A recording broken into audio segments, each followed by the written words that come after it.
Welcome to Start 100K, where I'm helping people get to their first $100,000 of net worth. Today I'm going to talk about something maybe not terribly exciting, but extremely important, and that's the emergency fund.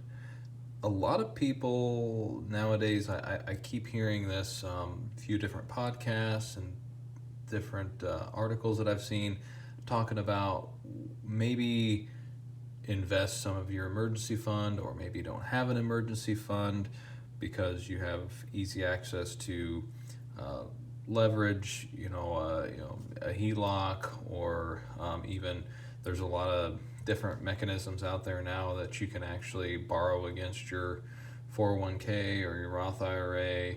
And my deepest level, I just think that's just a bad idea.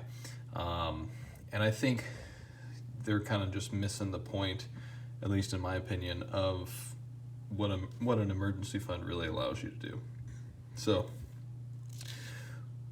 before we get started, just remember this is not tax, legal, or investment advice. Your individual situation is different, and you're responsible for your own life. So, seek a professional before you make any big decisions.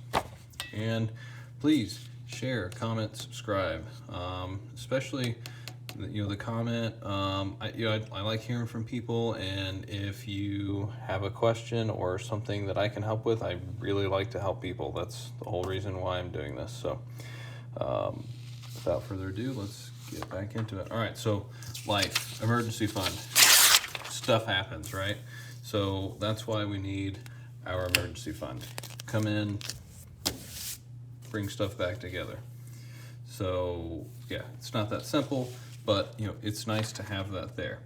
Emergency funds, it's something I didn't have for a long time in my life, but and then even now that I have one, and we've had one for several years, we've never actually had to use it. It's kind of weird. Before we had tons of emergencies, but now that we have a set emergency fund, I don't think we've ever actually used it.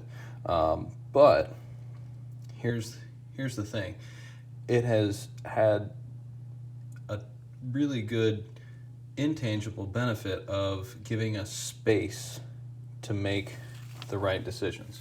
So what I mean by that is whenever you have an activating event, so something that happens, all right, car breaks down, whatever. Actually, I can use a very specific example. Transmission went out in my truck. And we actually saved separate for vehicles, but just having that cash on hand gave us time and space to make the best decision. So we looked at everything, and we're also debt averse. So that actually helps out with those types of decisions too, because I can see, like myself, back 10 years ago, I just said, well, all right, well, I'll take it to the junkyard, get what I can get for it, and then just, see what I can get financed for and make the payments. But now I think really critically about exactly how my money is being spent and where it's going. And ultimately ended up getting a transmission to replace the one in my truck because, well, I like the truck, and to replace it, it was going to be about $2,000 to $3,000 or more just in the sales tax. So I was like, well, that doesn't even make sense. So might as well keep the truck I got and just get a new transmission in it. So that's what we did. So you have some kind of activating event, and then your emergency fund is what keeps you from making bad decisions.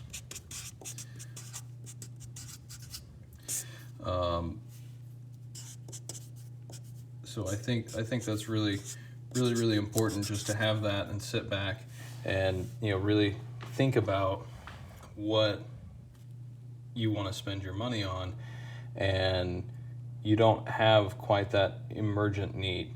The other thing too is for us, we've actually recently had kind of a little bit of a change in where we're going to be living. So we were, we're renting right now. We don't feel comfortable buying where we're at because we don't know how long we're going to be here. But we do know we're going to be here a while longer. So just having that money saved up gave us the opportunity to make a decision, based off of, what's really important to us. So normally we would be pretty limited, but whenever you have cash, like I remember this conversation with my wife, we were looking at different places and some of them were a little more expensive, and then we know we're going to have some of that overlap with you paying rent in two places. And ultimately I just asked, well, would you pay 1 month's rent to move away from here? And the answer was yes for both of us. And that having that extra cash on hand really gave us the room and the comfort level to make that kind of a decision and say, well, we really want to spend on things that are important to us. And we're not spending money in other places, but whenever it really counts, having that extra cash is really important. So here's why I think that having an emergency fund is better versus having leverage. All right, so leverage, or a loan, that if you have that, I mean that's all fine and dandy, but just something feels different about cash, whether that's in a bank account or whatever the case may be.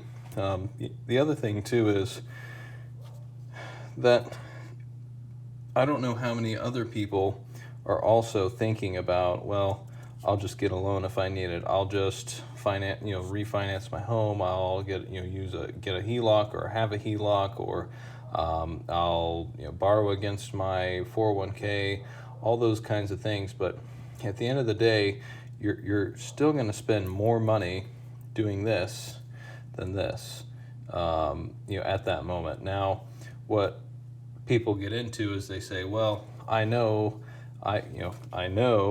that I can make more money if I take my cash and I invest it. Maybe this is true. However, that's not 100% guaranteed.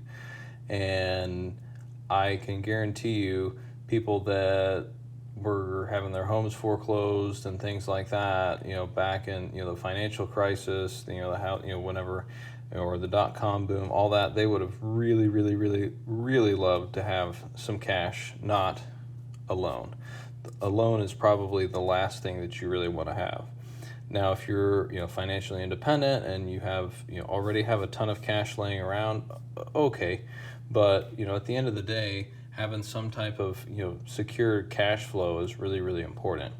And like I said, we don't make the greatest decisions under pressure.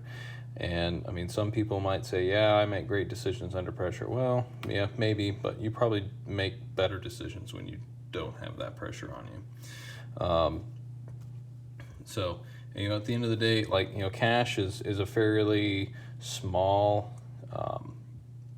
proportion of my net worth, and the majority of it is invested.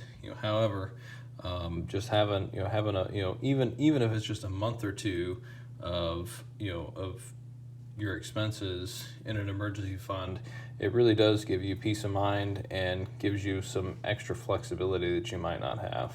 So yeah, well, that's pretty much all I've got. It's just something that I really kind of thought about a little bit here recently, and especially around the idea of just creating space to give yourself the opportunity to make the best decision. So I guess really at the end of the day, emergency fund gives you space, it gives you flexibility.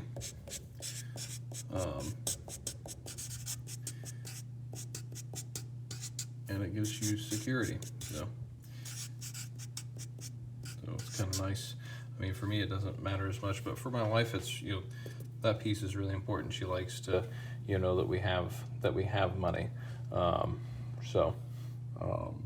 Yeah, that's all. It's very important, you know, and also, you know, something really good to think about too. You know, if you're married or kids or whatever the case may be, you know, making sure that everybody is feeling nice, safe, and secure. So, anyway, well, like I said, I hope this is useful or gives you a little bit of something to think about.